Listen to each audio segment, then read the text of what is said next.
What's up guys, welcome back to Unlimited Reads. My name is Chris and today I'll be finishing up my best books of 2022 countdown. This is the second part where I rank the rest of my favourite books from 10 right down to number 1, and I'm so excited to share this with you as we approach the business end of the selection. So let's get right on with it.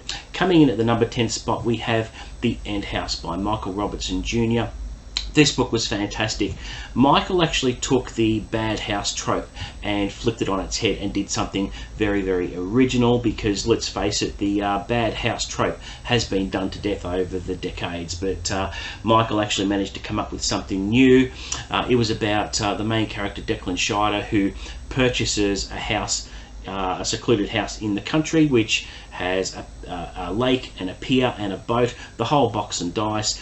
On the surface it looks like a really idyllic setting, and he thinks it's the perfect fresh start that he needs. So what we find is Declan has arrived at the house that he's bought. He has driven the U-Haul across however many states there are ahead of time before his wife and child, who are flying in separately to meet him. So it's his job to get the place ready and get settled and unpack the U-Haul and do what needs to be done before his family arrives. But it's not long before strange occurrences start to happen, and the story is told from a point of view of several different characters who have similar experiences in the house, which ends up having a very bad influence on them. So the book is full of twists and turns, and it kept me turning the pages. I just couldn't get enough of it. And there were a couple of moments where I had to look up from reading and think, holy shit, that was intense, because there are moments where you think you know you're right about something, but you're actually wrong. Nothing is as it seems. And I actually spoke to Michael Robertson Jr. on the channel recently in a live chat, which was very, very enjoyable. It went really well, and if you haven't caught the live chat, catch it on my channel. But certainly a very worthy top 10 entry. And coming in at number 9 we have Blue World by Robert McCammon. This is his collection of stories which were collected, but I think it was the late 70s and throughout the 80s. All the stories were great. There were a couple that didn't quite work for me, but overall the collection is solid. The favourite story of mine was Blue World itself, which is the novella at the end of the book. Now, he wrote this so well. It was an excellent example of character development. We have John Lancaster, a Catholic priest who becomes infatuated with a porn star, Deborah Rock, and a war rages inside of him because he's usually a very good priest and can control his urges. But once he encounters Deborah, he has those primal urges come to the surface, and he has to take a lot of cold showers and meditation to cope with that. But as time goes on, he succumbs to his urges. But to throw in a complication to the mix, we have Deborah being stalked by a serial killer, which makes things very, very interesting, and it really tests the characters. By the end of the novella, both characters have developed really well, and they change by the end of the story, and that's what true characterization is. How a character evolves over the course of a story, and it was very well written. It was just long enough, and it really explored how people can change. And even though you see Deborah as a prostitute and porn star, there are more layers to her than what's on the surface. So it's easy to see why people are quick to judge, but they don't know the real person inside, and I think it's a perfect character study. So really, really happy I picked that up, and I've certainly become a Robert McCammon fan this year, without a doubt. At number 8 we have the Wayward Pines trilogy. Now these are 3 books. I've broken the rule a little bit there, but it's pretty hard to separate them because all 3 books to me read as one epic story. So we find that Ethan Burke is a Secret Service agent who has been involved in a car crash in a small town, and when he wakes up, he's in the hospital and he doesn't have his mobile phone or anything on him.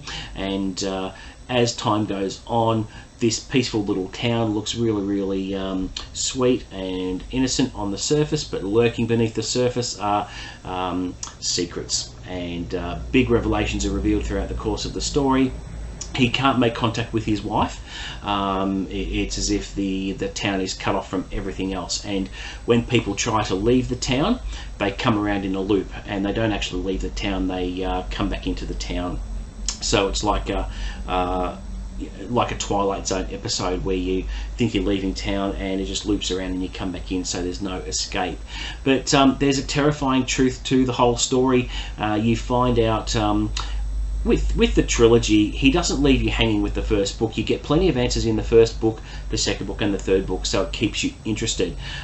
He dishes out the information in a really good way, so that you're getting just enough information to keep you enticed enough to keep reading.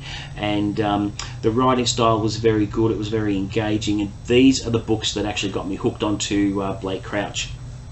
He has become a favourite author of mine this year, and of course I went on to read Recursion, Dark Matter, and Upgrade.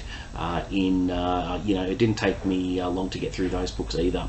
So a really good entry at number 8. So at number 7 we have Dark Matter by Blake Crouch. This book was awesome. You can read it in a couple of sittings. It's about a man who gets knocked out, and when he comes to, everything has changed. His life as he knew it does not exist. He used to have a comfortable teaching job at a university, but that's all gone, and so is his wife and son. So he was used to a pretty good life, and things start to escalate, and he has to fight to get the life back that he was used to, and he wants to find his wife and son again. So it is a science fiction novel, but just on that, Blake Crouch's style is very accessible. Even though it's science fiction, the ideas are explained in an easy way, so it's accessible to everyone. And at its heart, it's a love story that I really, really enjoyed. And it asks the age-old questions. What if I turned right instead of left? What if I made this decision? What if I didn't go down this path? Or what if I went down this separate path? It's about the paths we don't take, and how the decisions we make drastically alter our destinies. So it was a thrill ride from start to finish, and thoroughly enjoyed it. And I'll be looking forward to anything that Blake Crouch brings out in the future. Alright, coming in at number 6 is Genesis by Chris Carter. This is the 12th book in the Detective Robert Hunter series, which I absolutely love. And up until I read this book, my favourite book of the series was An Evil Mind, which absolutely hit me for 6. It was incredible. It stayed with me and resonated with me months after I read it. But when I picked up Genesis and ripped through it in no time, it is my new favourite book for a variety of different reasons. This one involves a sadistic serial killer who baffles Hunter, because Hunter has a genius intellect. He could have gone on to, he graduated college early. He has a degree in psychology. He could have been one of the best psychologists in the country, but instead he chose to be a police detective. So he has the mind to solve these crimes, and this crime absolutely baffles him. The killer's MO changes from victim to victim, and he or she leaves the victims in a very heinous state and leaves messages behind. And Robert Hunter just can't put the pieces together. He goes off and thinks he's on the right track, but things turn out that he's actually wrong. And ultimately he does solve the case in true brilliant fashion, and I found the crime had an irresistible twist that kept you guessing right until the end, and I couldn't get enough of it. And it was certainly very, very intense at times, and I think the whole climax was brilliantly done, and certainly became a new favourite of mine, and can't wait for his next book, whenever that will be. But it was really, really solid. And Genesis is such a mysterious name for the book, because we don't know how it got its name, and I really like how he revealed how the book got its name, Genesis. It was really, really well done, and certainly a worthy spot in number 6. Alright, we're getting closer. Coming in at number 5 we have another Robert McCammon book called Swan Song. This was another one of McCammon's that I enjoyed a lot. It's purely epic in scope. It's about how society breaks down after a nuclear holocaust ravages North America, and how the surviving few navigate this strange new world, this alien landscape. It's an ultimate battle between good and evil. You have the antagonist, who draws some parallels with Randall Flagg from The Stand, and on the other end of the spectrum you have Swan, a beautiful young girl who has a unique gift, and all the bad man wants to do is destroy her. So it's a classic battle between good and evil. It's about how the characters for good come together and try to save the world and save society. It has It explores how unlikely characters come together to battle marauding armies and nightmarish creatures, and it's just spellbinding and thrilling. It's emotional. The length of the book is pretty intimidating when you first open it, but once you get to know these wonderful characters, you'll rip through it in no time, and you'll just fly through it. I did a vlog on the channel early in the year. If you haven't checked that out, please do. But it will definitely go down as a classic, and it will be a book I will read every few years or so. And it does draw some pretty subtle parallels to The Stand, and it has been compared against The Stand. If I was to give my opinion on on The Stand as opposed to Swan Song, I'm going to lean on The Stand a little bit more as being a little bit better.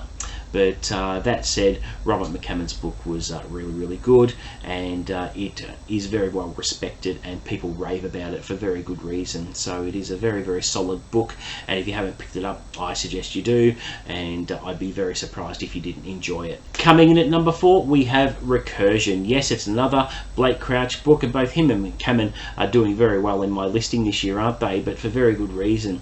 So the story starts off with several people starting to commit suicide for no apparent reason, but there is a darker truth there, especially when people across the country are waking up to lives that aren't their own. Is it a case of people having false memory syndrome, or is it something else entirely? Now, Helena Smith is a pioneer.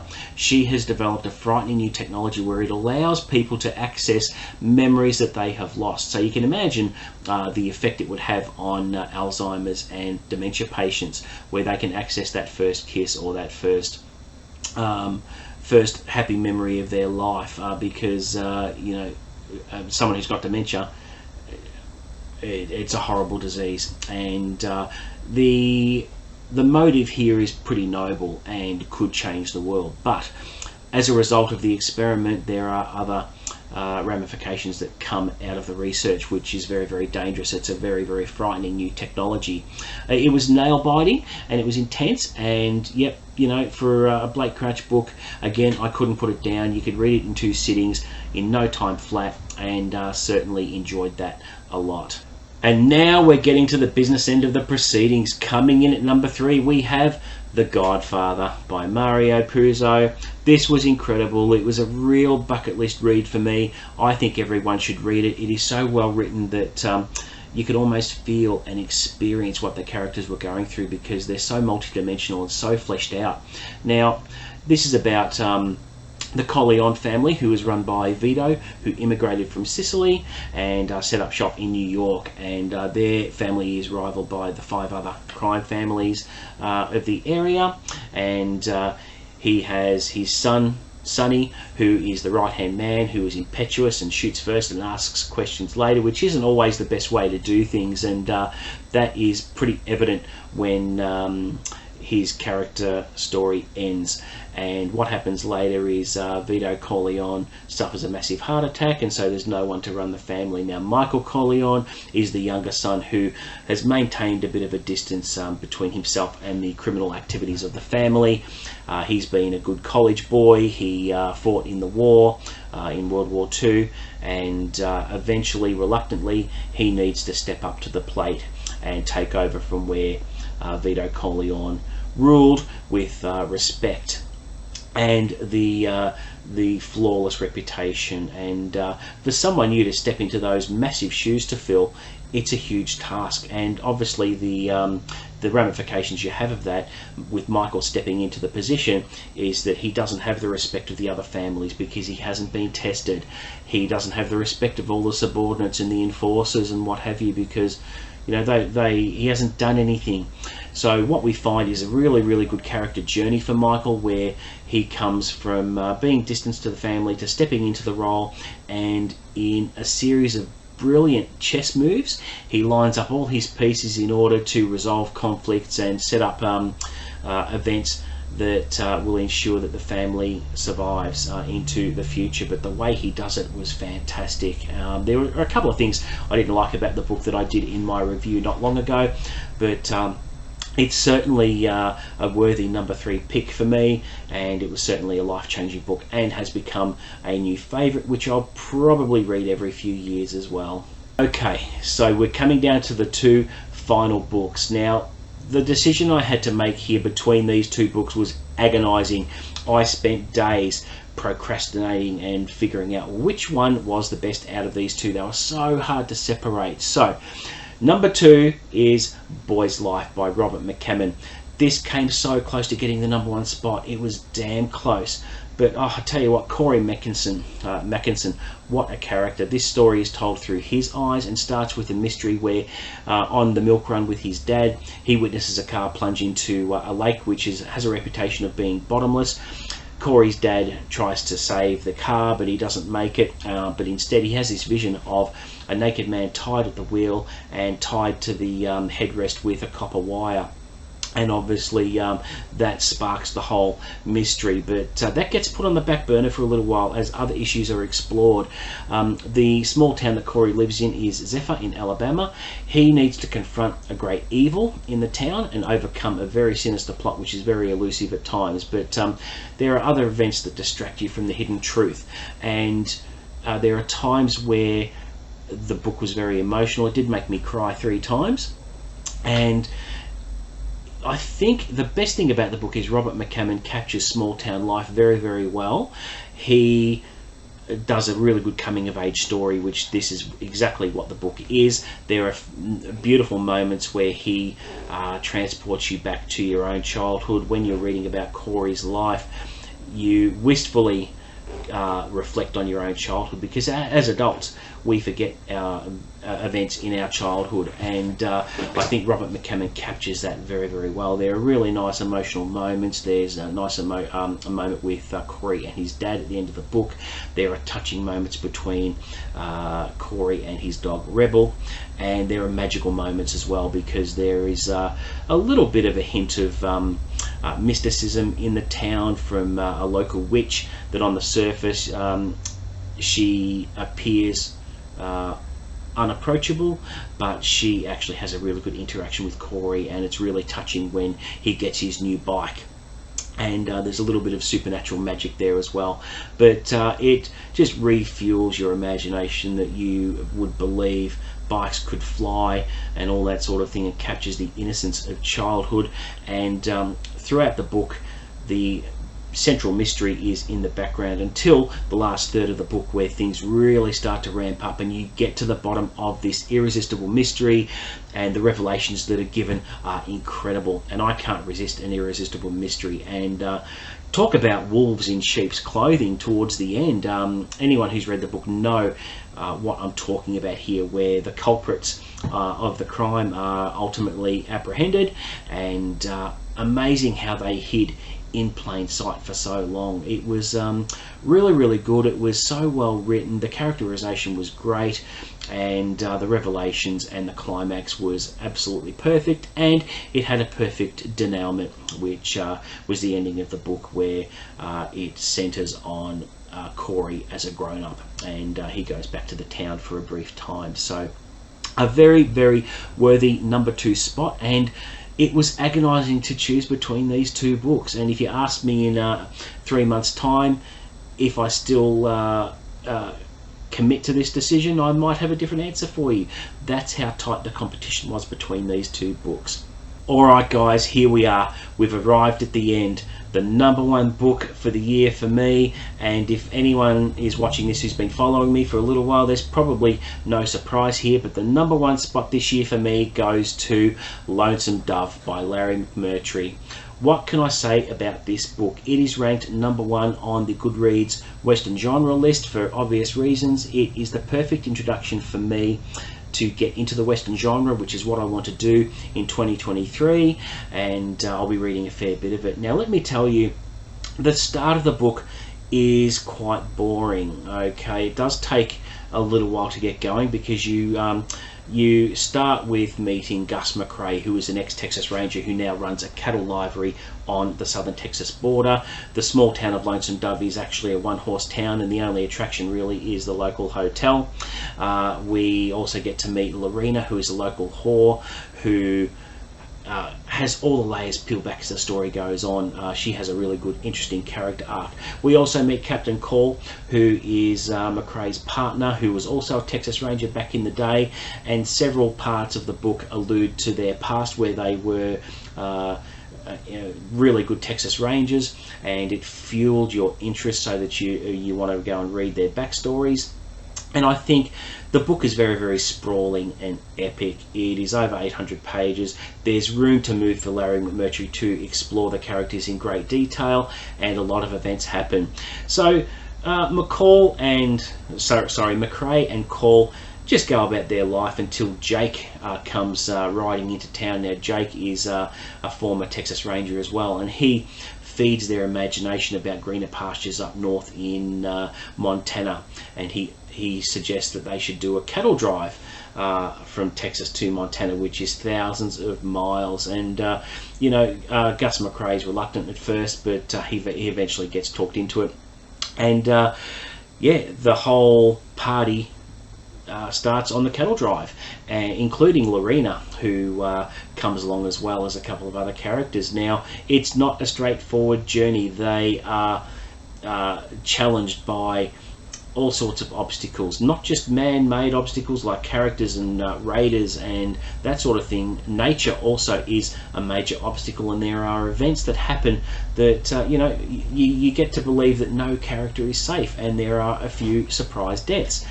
There are other characters introduced later in the book that have really interesting story arcs and tie into the main storyline, but one of the more frightening characters was Blue Duck, who is a Comanchero who unleashes terror across the territories by killing families and kidnapping babies and giving them to the Comanche tribes and that sort of thing. And an interesting part of the story was that Blue Duck knew McCrae and Call back in the day when they were Texas Rangers, and Call and McCrae didn't think they would encounter Blue Duck again. And Blue Duck was a very, very frightening, evil character. And the book overall, it was sprawling, it was interesting. I found myself not getting impatient to read my next book because I was so immersed into the story. This book has absolutely everything. It has adventure, tragedy, treachery, grief, loss, violence, redemption, romance, lust, gunfights, adventure. I could rave on, and I can reel off all these themes that the book has. It's just all encompassing, and it is the best book I have read this year for very good reason. It's very well respected. There are a lot of people wanting to read the book next year as well. There are a lot of people who have read the book and rave about it on BookTube, and I was originally going to read it back in August, I think it was, and at that time I wasn't in the right frame of mind to embark on this journey. The length did intimidate me just that little bit, but once I overcome that and decided to commit to it for November, I just went for it, and it was absolutely fantastic. So a very, very worthy #1 spot, the best book of the year I have ever read, and what more can I say? If you haven't picked up the book, I would urge you to do so. It will actually change your life, and is definitely one to tick off the old bucket list. So there you go, guys. That is my 20 best books of 2022. I hope you enjoyed it. I would be very interested to hear what your favorite books were, or what your top 10 was for the year. Please put comments below about what your favorite book was for the year. I'd love to hear about it. I'd love to have a chat about it. Please don't forget to like and subscribe. And the next video I'm going to be doing is my end of year wrap up, which will be the last video for the year. I'm going to record it before Christmas, and I'm going to put it out between Christmas and New Year. And I didn't have to wait until the end of the year because there are no more books that I need to read as such. I'm currently 2/3 of the way through Stephen King's It, which I'm enjoying for the 4th time, and I'll be back in early January to wrap up December and pick my book of the month. But I think there's not much more to talk about for the year, but that'll be coming out shortly, so watch out for that. And until next time, guys, I'll see you later.